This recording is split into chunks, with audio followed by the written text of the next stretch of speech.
Hey guys, welcome back to another Touchdesigner tutorial. Today we're going to be doing another particle simulation, an audio-reactive one, as you would expect, and we're sort of going to be creating this crystallized star look that dances around in really chaotic sort of ways, sort of similar to an artist you might have seen on Instagram called klsr. This is obviously a quite minimal node network, relatively speaking, as I try to make my tutorials for beginners, but this is sort of going to be like a little step up today. I'm not going to go super in depth to each of the nodes, but rather just like follow along the flow. But as always, please, your feedback is really appreciated. If you like this video, please consider subscribing. And if you want, the project file is available to download on Patreon. All you have to do is download it, drag your song in or your audio device, and then it will be all ready to play around with. And you can add in your own effects, record it out, use it for however you want, and post and share online and tag me. I'd love to see whenever you guys do awesome stuff. But yeah, so what we're going to do is we're just going to go through this network step by step, breaking it down. It's very similar to networks I've done before for this sort of thing, where we're using a bit of a unique technique to get different movements, so it works with lots of kinds of music. But as always, these sort of things work really well for songs that have a lot of dynamic range, and in fact we're using the kick a lot today, so songs that have a kick will benefit greatly. But yeah, other than that, I think we're pretty much good to jump into the tutorial. So, over here on the right, we're going to start off by creating a sphere. This is going to be like the basis for all of our little particles. So if you just press tab and grab a sphere SOP from here by typing that in, then we're going to connect it to a sprinkle, which is going to essentially just create evenly spaced points, which will be the position of our point data. And we're going to turn this up from, I believe on default it's 1000, and instead I'm using 10,000 here. Connect that out to a null. Then we want to right click the edge of the null and go to chop and go SOP2. Convert this to a to a chop. Leave that as normal. You want to then connect it to a math operator. If you followed my last tutorial, you know why we need this, but for now we're just going to skip over. And then connect it to a null, so this can be our output point here. Then we want to go and right click this one and go to top and connect this null, chop to top. We're going from SOP to chop to top, as we can't directly connect these different groupings of nodes, but we can convert them in this way. It's important to note for this little SOP here that we have the data format set to RGB and image layout to fit to square, which will now give you an image that looks a little bit like this. Yours will not look identical, as I have a little feedback loop going on and some other effects from the audio, but let's push forward. So we're going to want to connect in a feedback like so. Later on the line we're going to create a feedback loop and create like a sort of perpetual movement in the particles. Then we're going to connect it to a null, because this is going to be a little split in our path, technically optional as most nulls are. The first null that we want to connect it to is a noise, so again just right click and then type in noise. In this noise we want to go to the output section and make sure input times noise is set. It should be noted that essentially these three nodes here, I highly recommend you play around with to create your own style. If I open up the final result here, a lot of people, for example, when they're doing this sort of instancing particle simulation like we're doing, will just have this noise output set to noise. And if you do that and you're like, oh hey, that looks cool, we press play, and you're like, you know what, I like the look of that, let's feed in some music. Oh, I like the look of that. Then awesome, run with that, play around with it, experiment. To create exactly what you're looking at right now, then follow it beat by beat.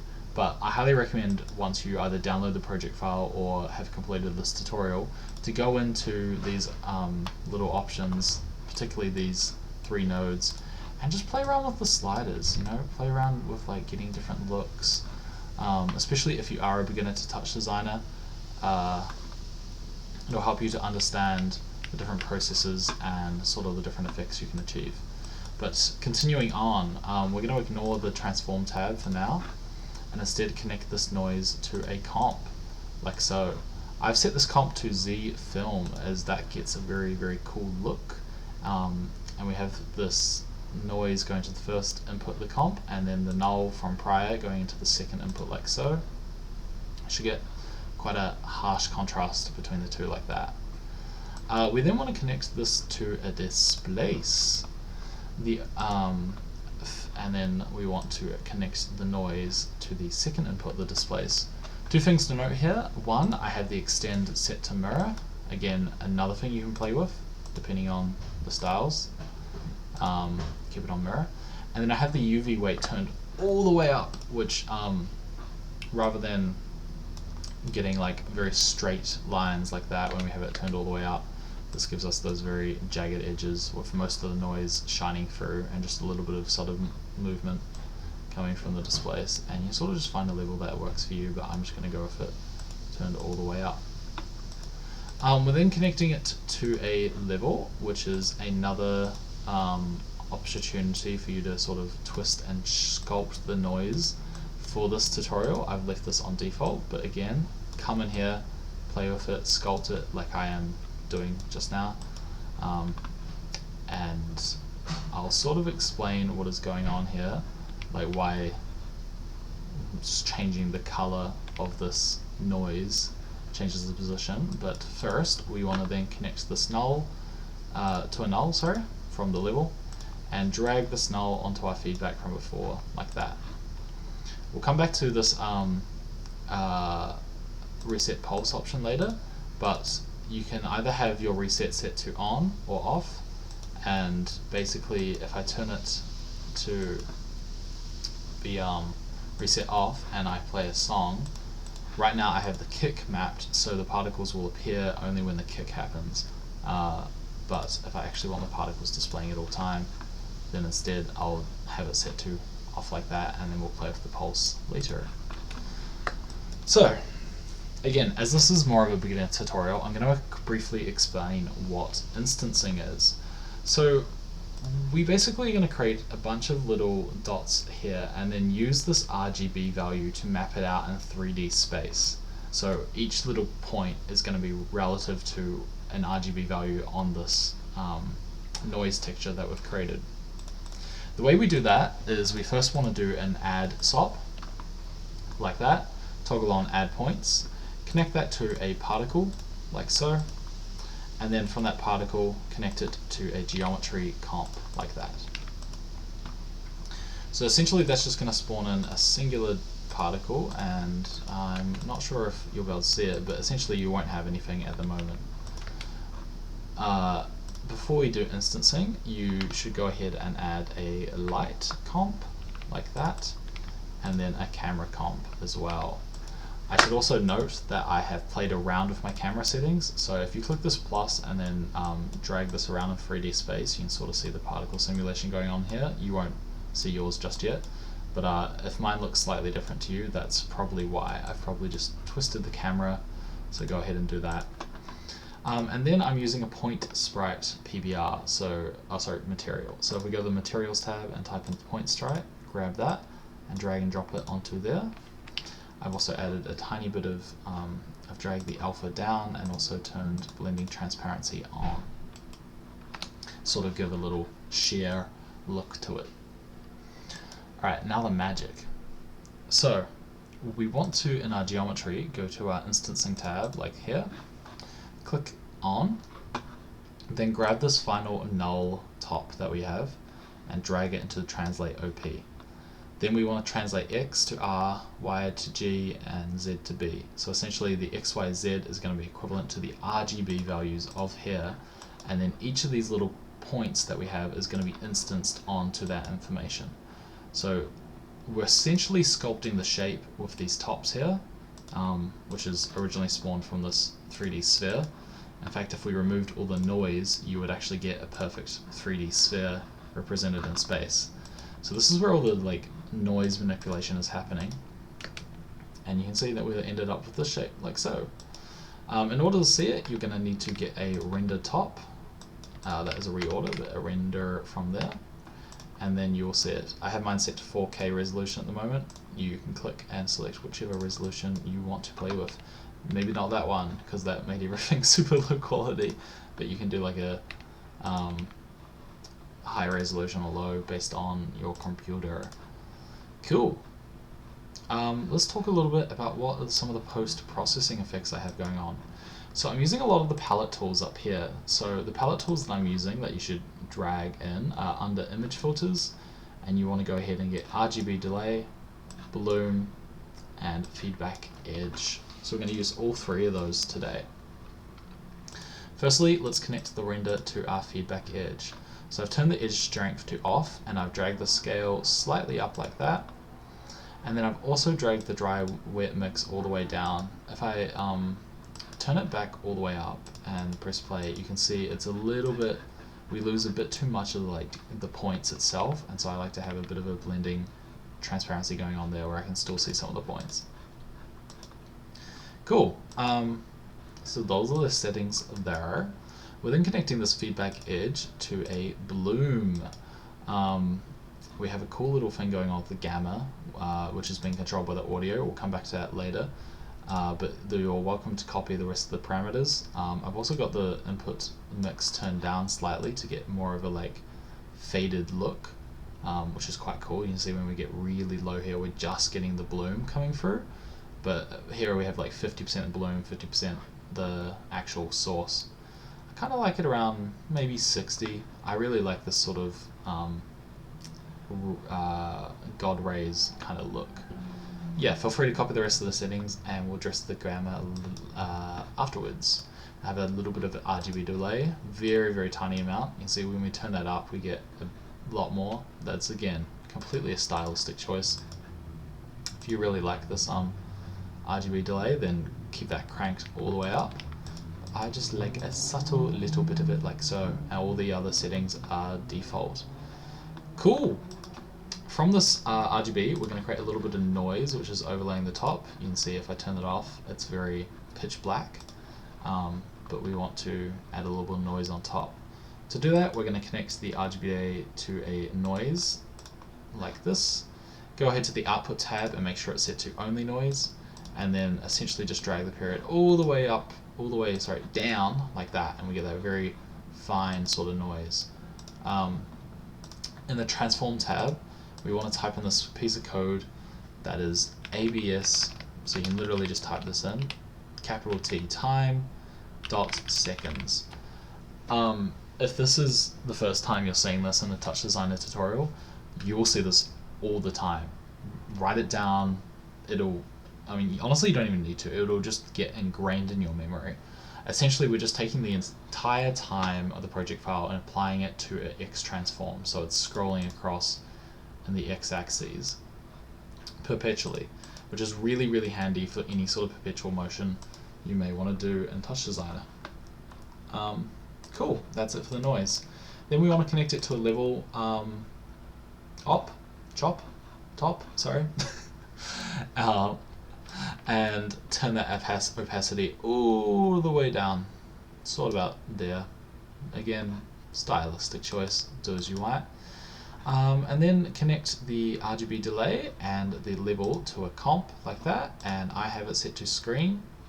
Now again, there's a lot of like say add and there's under, which have their own tops. I feel like most scenarios where you're using them, unless you're specifically trying to do an effect, it's good to use a comp instead, and that gives you the opportunity to quickly scroll through by holding down middle mouse button and being like, oh hey, I actually really like that combination, like that looks wild, and like maybe that's not what you're intending and you like whatever, but my personal preference with creative code art is like just break the system. There's beauty in all this chaos and misunderstanding, and yeah, embrace it, make some weird shit. I really like Z-fill in this instance. Swap the order, that's hectic. Do as you like. And then I have it connected to another level up. Again, this is mostly just styling going on here. Sort of just play around with that, get it to where you like. Also some post-processing if you might. We then connect it to an RGB key, which gives us a black background if you don't already have that coming in from, where are we getting a black background from? Oh, maybe our Z combination here. Cool. And then connect it to a null. So this null, I then have clicked the blue button to display it as my background. And then connect it to a movie file out if you want to record. I'm not going to go over recording in this video, there's plenty of tutorials on that, but if you connect it to here and just look through the menu, it's pretty self-explanatory, so you should be able to figure it out. But yeah, you should be looking at a little cool star like this. So some of the things that might be different is lighting. I haven't really touched this much, aside from adding some slight shadows and maybe playing with the dimmer, not even really. The camera, again, is probably a big one. If yours looks a little bit more like this, then go to the View tab and zoom all the way out on the FOV angle, sorry. Or again, you can see I have really weird numbers going on here. That's because I have gone onto my camera and manually moved it. One more thing is that you can see there's a perpetual spinning going on in here. That's because in our geometry, on our transform, we have this little piece of code, the ABS time seconds, ABS time seconds running once again. And you can see when it's just itself, it's quite slow, and I wanted a bit more of a fast movement, so I typed it in for all three and then also multiplied these values by 10 to make it 10 times faster on each axis. And that's how you get it spinning around. Awesome. Alright, so let's actually move on to the audio reactivity component. So up here I have two options, an audio device in or an audio file in, which is under our chops. I've then connected to an audio device out if you want to actually hear your music. Then we're using another palette tool. I am a big fan of this tool. I know it is quite limiting for a lot of people, and a lot of people like a lot more finer control, but for beginners, this tool is beautiful. It's under Tools, go Audio Analysis, drag and drop it in. Essentially, when we click this little plus button, ignore this X, it's because I have my audio disabled.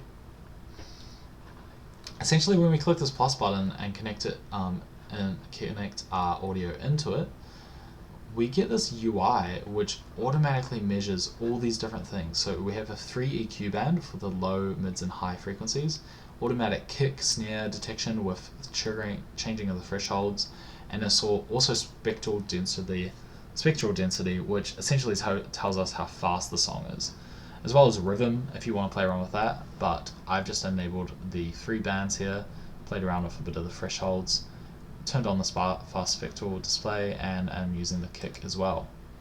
We then want to connect that out to a select like this. Then I've connected it to another select. In the second, so the first select we can leave as is. In the second select we want to go to the channel names and then type in low, mid, high. From there we want to connect it to a rename, and then from R, which means from all, rename it to TX space TY space TZ. Then we want to connect it all the way down into our math. If you remember, we had our stops originally here, which then went to chops, and we had this little math operation. So drag a little line, or you can do a select and drag it in, up to you. And then on our math now, you want to set combine chops and go maximum. Bit of a styling choice here, so completely up to you. This is what I am choosing to do though. Cool, so essentially what that's going to do is combine the different free EQ bands when they're playing with the position data, which will, no matter what the song is, regardless of kicks or whatever, give like a perpetual movement to the particles in 3D space based on the different frequencies that are going on. Gives a bit more of an interesting shape, and it's a technique that I explained in my last tutorial, but I haven't seen anyone else use before. It's a bit random, it's just a bit fun, I suppose. Cool. Alright, so let's talk about where else we're sending this audio data. So first thing is that from this second select here, I'm doing another select, so you can drag it like that and then drag and drop it on like that. Then I'm bringing that all the way down to this noise. So this noise is sitting in our particle tops here, right before we send it off to be instanced. I'm then connecting that select to a speed, which is just going to perpetually track the speed of all the values going in. This is good, as we can then go to our transform tab and click the plus icon to make these selectable and drag and drop the low onto the X, mid onto the Y, and Z will get the high. This is just going to add another bit of perpetual movement, in this case to the noise. I've chosen to multiply these values by 10, 10 and 2 to give a bit of difference, just stylistic, play around with these numbers. Again, this is all in service of making sure there's sort of a perpetual motion going on while the song is playing, and you can sort of see different kinds of motions based on the different frequencies. So a very bass heavy sound is going to give a very different motion to something that's just purely noise, if that makes sense. Cool, that's it with our noise down below. Going back to our original select right after the audio analysis, we want to use this kick value here, which I've brought the threshold down a tiny bit on. And if you go back to the feedback on the noise, you'll know that we have it set reset being on, but I also want to set the kick to pulse the reset. So every time there's a kick, it's going to reset all the data. I wish I could show you that in motion, but the way I'm recording my audio is completely separate from my PC, as I do not have a microphone because I am a broke artist, so apologies. So go support me on Patreon. Maybe I should start a buy me a good audio equipment so I can keep making tutorials for you guys. But honestly, I've heard no complaints about the microphone so far, so if you guys are chill with it, then no need to pay me. Cool. Feedback, yeah.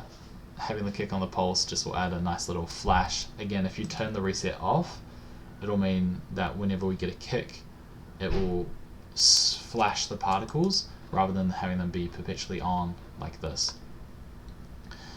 Cool, cool, cool. And then finally, we have one little last thing. So if you go back to our bloom and our post-processing effects, I've gone ahead and dragged the high from either of these two selects here onto our gamma. So gamma is a really tricky little bastard. You can see when we drag it up and down, we get like really intense sort of effects, and I'm like, well, high frequencies look really good when you have that sort of flashing effect. So what I did is I dragged it on, and we got this piece of code like this, and then I was like, oh, I like it having that base gamma of 1, so I added 1 plus by typing that in, so that way it's always at a value of 1 and then adds on the high frequencies above. And then you're pretty much done. That's it. Sorry this tutorial was a bit of a speed run. It was a bit me just being like, and this and this and this and that. I did a bit of a slower tutorial on my first introduction to Touchdesigner, and one of the complaints I got is that it was just a bit too long and a bit too aimless, so I am trying to be a bit more snappy and direct.